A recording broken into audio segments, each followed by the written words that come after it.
इन बातों को बच्चों अच्छी तरह हृदय में बैठा लो एक कोने में। संसार में रहेंगे, रहना पड़ेगा, लेकिन परमात्मा की शरण में रहेंगे, मर्यादित रहेंगे। काल का कोई अटैक आप पर नहीं होगा, ना आपके परिवार पर होगा, ना किसी धन संपत्ति व्यवसाय पर होगा। ये सत्कर मान लेना। हम मर्यादा को हल्के में ले लेते हैं और ये हमारे विनाश का कारण होता है। गलती हम करते हैं, कोई काल का ऐसा अटैक आने का समय हो गया, वो नुकसान हो गया, तो भक्ति और छोड़ देते हैं, होगा सर्वनाश। भक्ति छोड़ दी, भगवान की शरण छोड़ दी, फिर और कहाँ ठिकाना रह गया। कटी पतंग हो गए। कटी पतंग का कोई अस्तित्व नहीं रहता, कुछ देर उड़ जरूर सकती है, अंत में पता नहीं कि करके पेड़, बबूल के पेड़ में उलझ कर फड़फड़ कर कपाटती है। ऐसे फंसे रह जाओगे तुम इस काल के जाल में, कांटेदार झाड़ियों में, इस गंदे लोग। तो बच्चों इस बात का सख्त ध्यान रखो, यदि आपने यहां से निकलना है, मर्यादा ना टूटे। और मर्यादा ये पता नहीं कितने प्रकार से टूट जाती है। जैसे हमने किसी को सेवा दे दी, भाई क्या सेवा कर लो, शुक्रिया दाता का, मजदूरी मिली, खुशी हुई, फिर कह दिया ये त्याग दे, छोड़ दी, दूसरे को दे दी। बता फिर दुख क्यों मानना, फिर दुख मानते। मैं ये समझा, इतना ज्ञान होकर भी तुम ऐसी बातें करते हो, तो शुक्र मनाओ और 100 बार हाथ जोड़ के भाई बहुत अच्छा, गुरुदेव का आदेश है कि भाई सेवा कर लेगा, मुझे भी और सेवा दे दियो कोई, मेरी नीयत से सेवा करने की। अन्ना मिला तो अपना सबर करे, भक्ति करे, सत्संग में जाओ। 100 सेवा है असर में करने वाले को, बहुत सी सेवा होती है। तो एक बात का बंद कर नहीं बैठना चाहिए। ये प्रार्थना आती है, मेरे को कोऑर्डिनेटर की सेवा फेर दियो, ये भी कमजोरी है। जैसे एक डॉक्टर के पास बूढ़ा आदमी गया, कमजोर सा, और दोस्ता में अस्थि पिंजर बने जा शरीर का, जाके बताया डॉक्टर जी मैं खड़ा होता हूँ तो चक्कर आते हैं, क्या करूं। डॉक्टर बोला कमजोरी है, वीकनेस ऑफ बॉडी।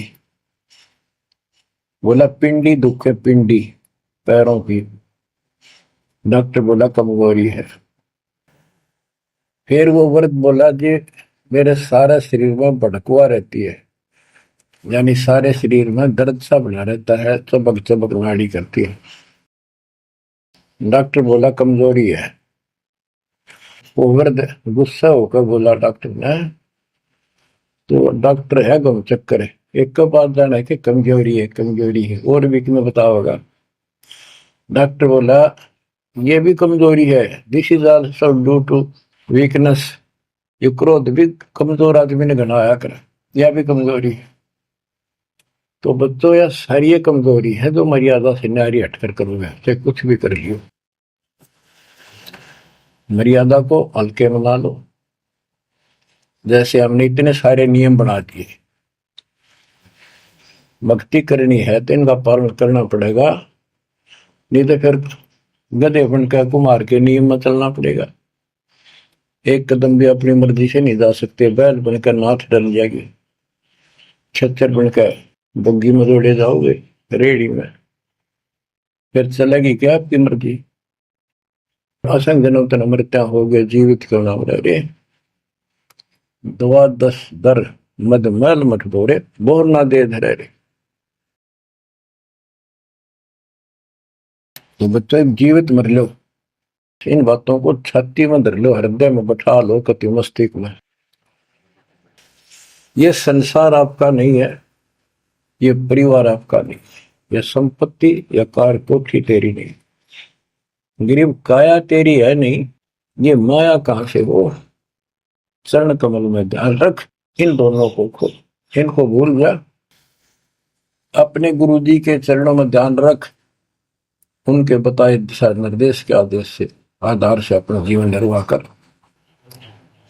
बच्चों आंख खोल लो, बार बार ये बातें बताई जाती हैं। जब ऊक चुप हो जाएगी फिर तो रोना शेष रहेगा, नथिंग एल्स। इस मार्ग में अहंकार इंसान को मारता है। किस चीज पे अहंकार करो? माया होगी तो अहंकार होगा, कोई पोस्ट पद ठीक सी होगी तो अहंकार होगा, शरीर स्वस्थ है, थोड़ी सी जान, अहंकार हो गया। एक परिवार में 5-4 लाठी ठानिये हो गए तो अहंकार हो गया। और अपने बॉडी की ताकत का अहंकार। और भी सैकड़ों कारण है जो इंसान के मन में दोष पैदा हो जाता है। तो ये इंसान का सबसे बड़ा खतरनाक शत्रु है। परमात्मा को अहंकार पसंद नहीं, और छोटी मोटी गलती को माफ कर सकता है। रावण था जिसे अहंकार नहीं छूटा, 10 मस्तक सर भी काट दिए, 10 बार काट दिए तो वापस दे दिए, ले भाई। ये सारा कुछ खेल कबीर साहब का किया, सारा कुछ।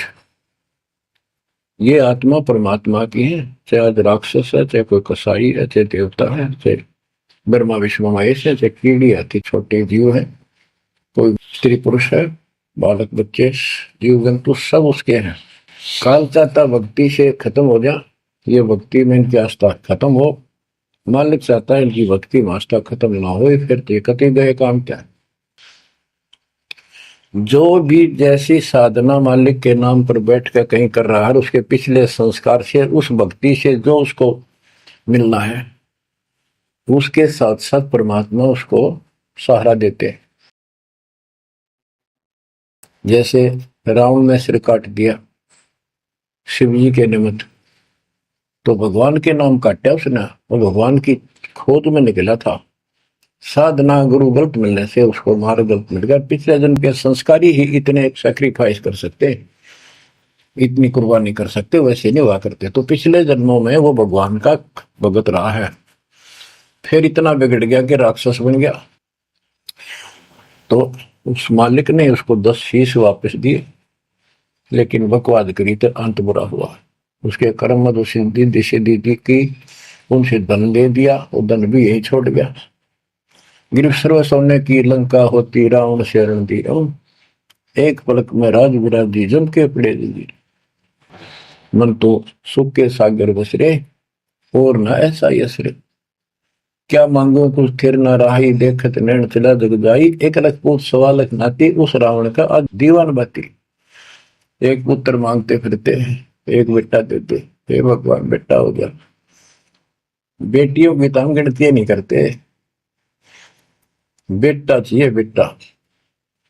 वो किस लिए उगलफहमी पैदा कर रखी थी कि बेटा ना हो तो गति नहीं होगी माँ बाप की, क्योंकि अंत समय में जेठा बेटा, बड़ा पुत्र माँ बाप का अंतिम संस्कार कराए, यानी उसने फूका है, फिर उसकी अस्थि डाल का है, फिर उसकी क्रियाक्रम करावे, तो उसकी गति हो। और जिसका बेटा नहीं, उसकी गति नहीं हो सकती। उसको तो संतान वाला मानते भी को नहीं, मना नहीं करते थे। अब तो ये चांदना होगा, रोशनी होगी, बेटा बेटी है, कितनी मूर्खता का काम था।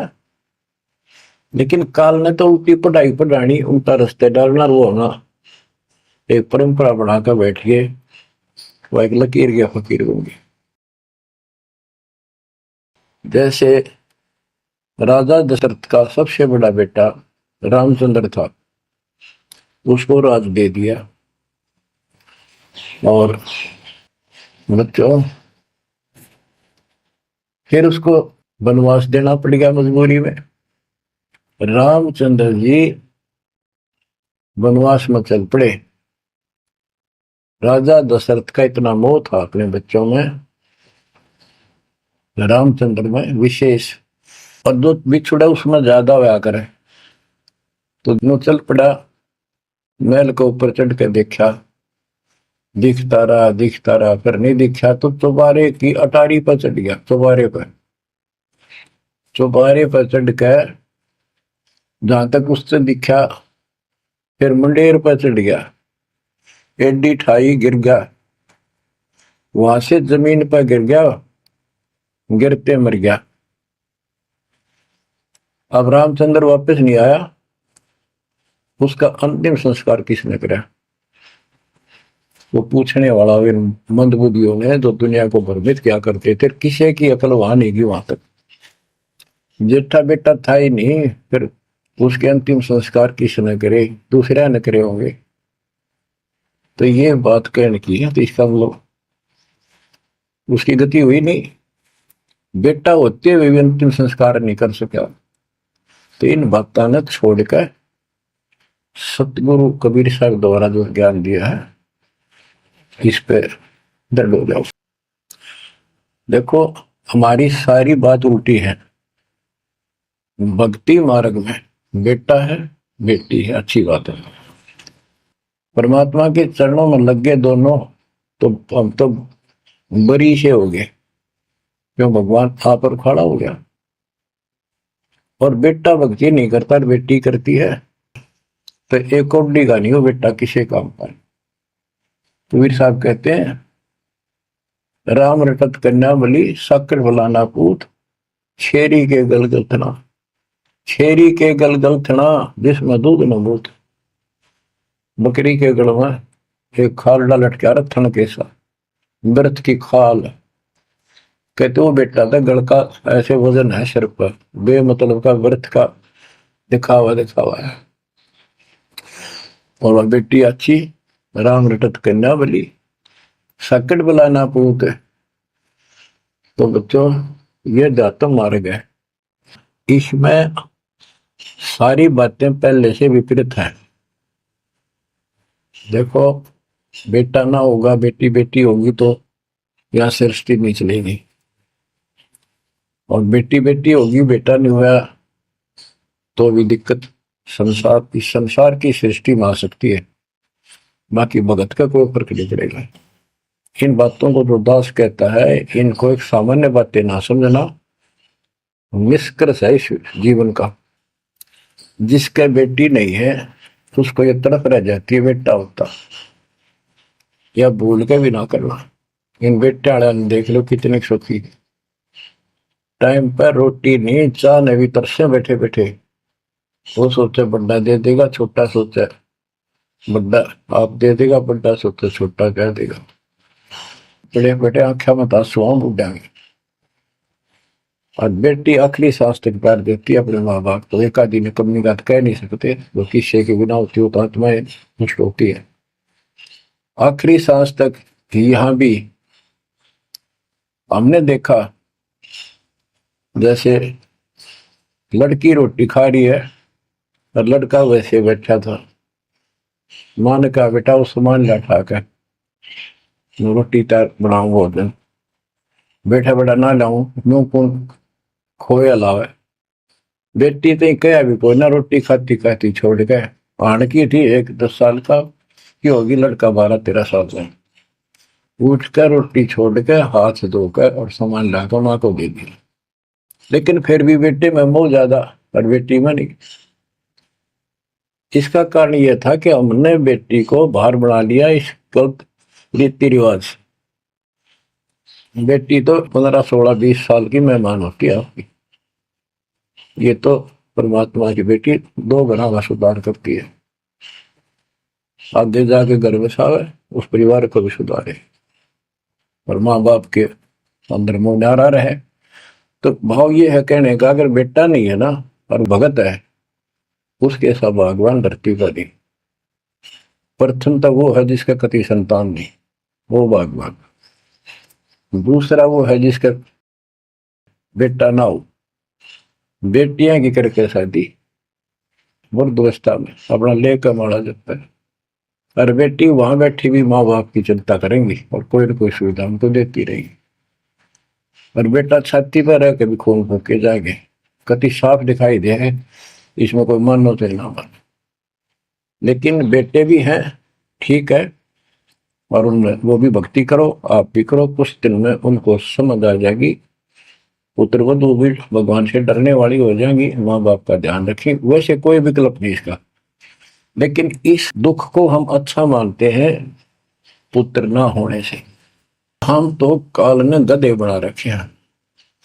जितना कष्ट हमें रहे और वजन लग जा रहा है तो हम सीधे चला, और कम हो जाता मानने को नहीं। हमारा तो जैसे एक माई का पुत्र मर गया 15-16 साल का, और भगत थी, टक्कर मारी, रोना पड़े है कि बस की बात है, पाला पोसा ले जाता का। फिर उसने वो सबर हुआ जैसे उस दूसरे जो बिना भगत थे उनके पड़ोस में, जो उनके लड़के की शादी होगी और वह पत्नी थी बदचलन, उनको समझाने की चेष्टा करी कि तू ऐसा ना कर, लेकिन वह तो मानी नहीं, उसने वही फांसी खा ली। अब वह भी मर गई और वो बेटा भी जेल में, और वो सारे जेल में। वो दहेज के कारण, एक बेटा था ऐसे ही, उसने बहू को प्रताड़ित किया दहेज लेने के लिए, गरीब घर की लड़की थी, उसने सुसाइड कर लिया। वैसे सुसाइड करना कोई विकल्प नहीं है, इसे गंदे आदमी को छोड़कर कुमारी रह ले, अपने घर पे बैठ गया। तो उस बेटे के कारण माँ बाप ने भी सजा हुई, बहनों तक भी जेल होगी। इसे बेटे ने के फूके, ईसा तो पहले मर जाता था, अच्छा था। लेकिन हम इस बात को मानने को तैयार नहीं है, ना मानने में जब क्या कर लोगे, कार तक आ गया मारे दो टक्कर। तो कहने का भाव यह है कि इन विचारों से अपने मन को सेट रखो, परमात्मा जो करता है वो सही करता है। जैसे आपको बताते रहते हैं, एक बार हजरत मूसा जी, यहूदी धर्म के प्रवर्तक में, से किसी ने पूछा सत्संगी ने कि आज के दिन सबसे बड़ा इल्म वाला यानी ज्ञानी कौन है, उसने अपने आप को बताया। तो उसका अल्लाह बोला, जिसको खुदा मानते हैं, जिसने कुरान का ज्ञान दिया, बाइबल का दिया। कि मूसा तने ये बात बहुत गलत की, मुझे अच्छा नहीं लगा, तुमने अपने आप को कैसे कह दिया मैं सबसे विद्वान हूं। अब मूसा जी भी अपनी जगह ठीक थे जी, यो ज्ञान आपसे प्राप्त हुआ, आप भगवान खुदा हो, और खुदा जो ज्ञान देता हुआ सबसे उत्तम होता है, मैं उसी के आधार पर कह दिया। बोला नहीं, तेरा ज्ञान तो अल-खिजर के ज्ञान के सामने फर्स्ट भी नहीं, कुछ भी नहीं है।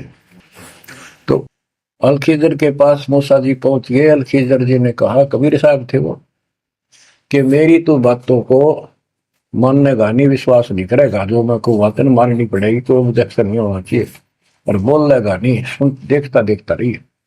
वो बोला, मूसा जी बोले बिल्कुल महाराज, जैसे आप कहोगे, मुझे सब्र करने वाला पाओगे, कति मैं ऑब्जेक्शन नहीं करूंगा आपकी बातों में।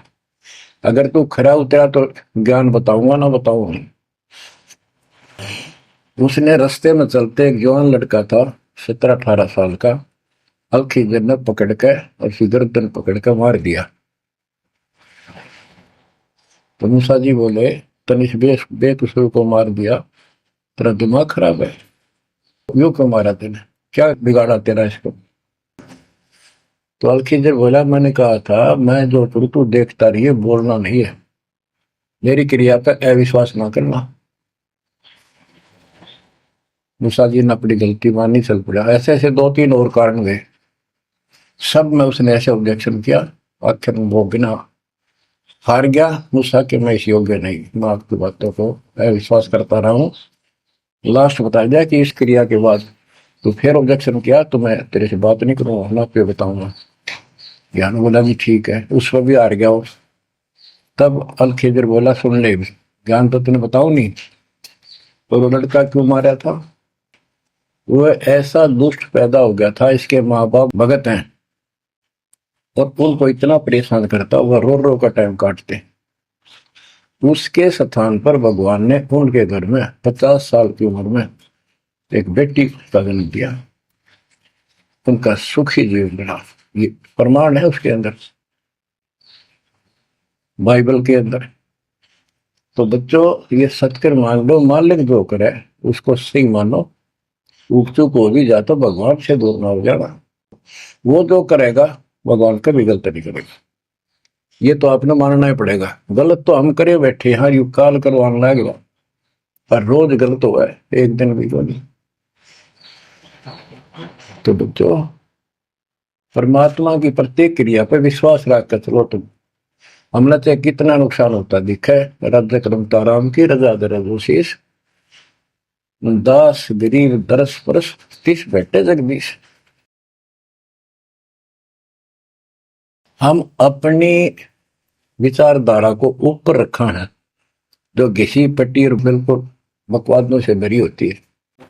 इस कारण से हम भगवान पर विश्वास, गुरु जी पर विश्वास और सब क्रियाओं पर विश्वास करके अपने कर्म छोड़ कर फिर काल के जाल में फंसे रह जाते।